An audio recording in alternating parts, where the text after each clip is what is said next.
All right, fellow airheads, here's the second video of the day. Again for Jeremy. Now we're talking about brake calipers and pads.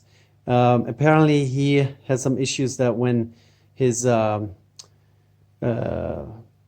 is turned one way, the wheel runs free. Turning the other way, suddenly his brake starts dragging pretty badly, and now I'm going to try to explain what might be the reason for that. All right, Jeremy, now we're going to be talking about your brake problem. You told us in a video on Facebook that when you turn your handlebar one way, the wheel spins freely.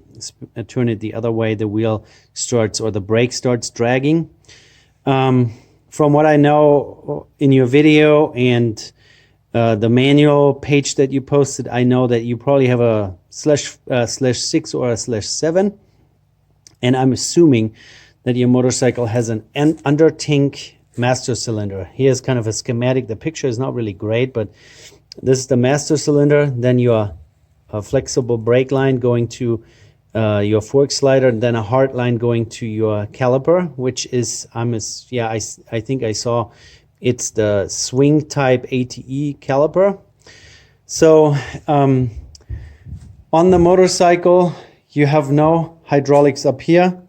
You have a mechanical brake lever that actuates a cable, and the cable goes here through your triple clamp down and disappears under your tank somewhere. And under your tank, when you take the tank off, is the master cylinder that turns the mechanical actuation from your brake lever into hydraulic. And then from the brake master cylinder, you have your brake lines coming down here. In my case, I have dual front brake disc. You have one on your left side, goes to a ATE swing type caliper, hard line, soft line. So what I think is happening is when you turn your handlebar one way and suddenly your brake starts dragging, mine is not dragging, turn it the other way and it's running freely, that somewhere in this area up here in your triple clamp, your brake cable that does the mechanical, here let's zoom out a little bit, the brake cable that does the mechanical actuation gets pulled or pinched and actuates your master cylinder under the tank. That creates hydraulic pressure, and then your caliper gets your brake pads get pushed against your brake rotor, and then it starts dragging. So I think it is most likely either not adjusted correctly, so that your brake is always close to dragging, and when you move your handlebar, turn your steering head one way, it pinches the cable or moves the cable enough so that the hydraulic actuation happens. That's my best guess. So your brakes need to be adjusted. How to adjust that, that's a completely different story. You need a little specialty tool. You have to take your tank off, and then there is an adjuster on the master cylinder where the cable gets hooked to a lever on the master cylinder. But that's a different story. And then you had pictures posted of your brake pads. Your brake pads in the caliper here, they are intentionally cut at an angle. Here you can see it over there. Let's zoom in. The pads are not the surfaces, the back surface and the front surface of the pad are not parallel. They are cut at an angle intentionally, and they only fit in one specific way. So you have one pad that has a pin on it with a little rubber o-ring that goes into the piston. So this is the caliper, and inside the caliper is the piston, and that one pad with a pin and the little o-ring on it goes into the piston. And the other one also has a pin and a couple, I don't know if you can even, let's see if I can turn lights on. There you go. And the other one has those two little raised sections and a pin with a groove.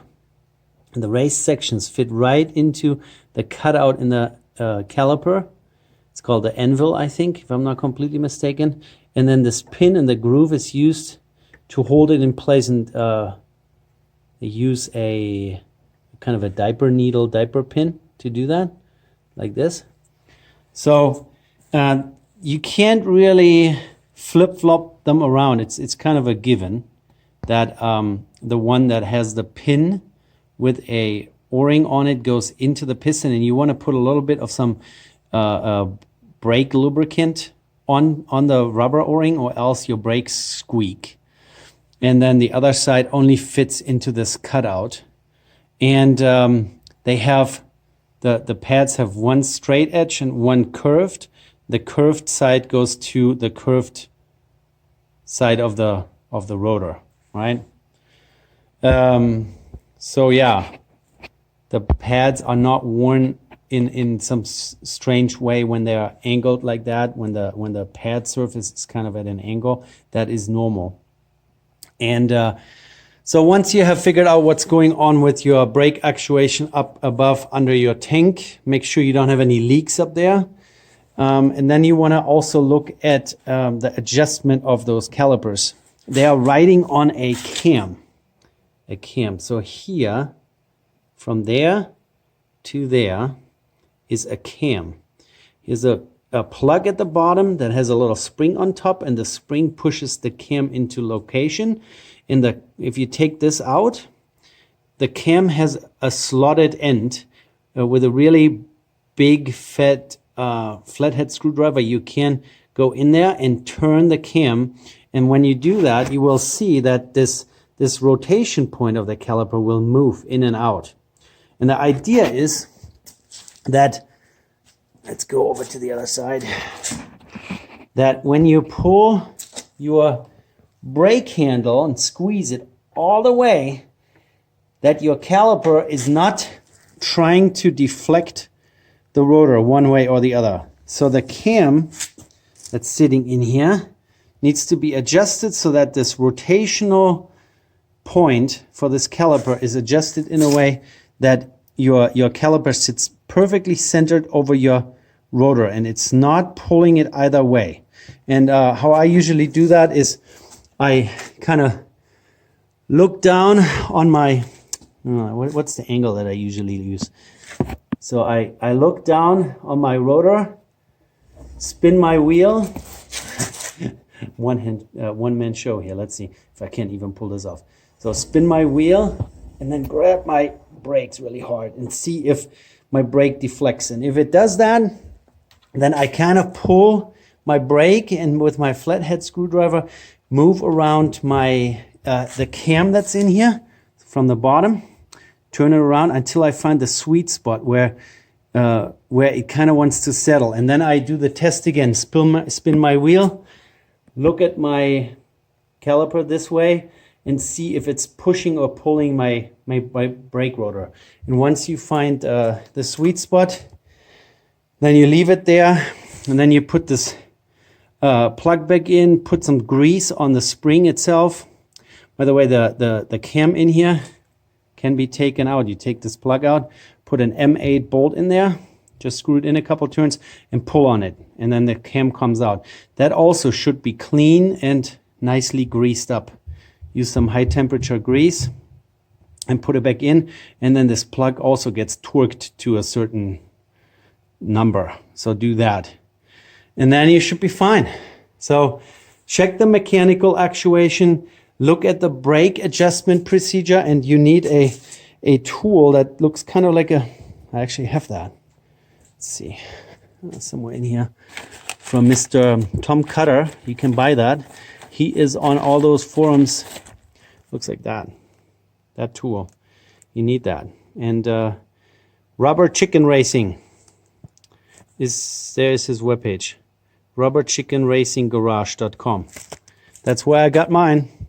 And then you can adjust the mechanical actuation of your master cylinder under the tank. Remove this, and then you can play around with your adjustment of your calipers, and then there shouldn't be any dragging. So you should be able to full deflection right or left and your wheel should be happily spinning, and the other direction as well. So there shouldn't be any problems with that. All right, you let me know if you have more questions, okay? Take care. Bye.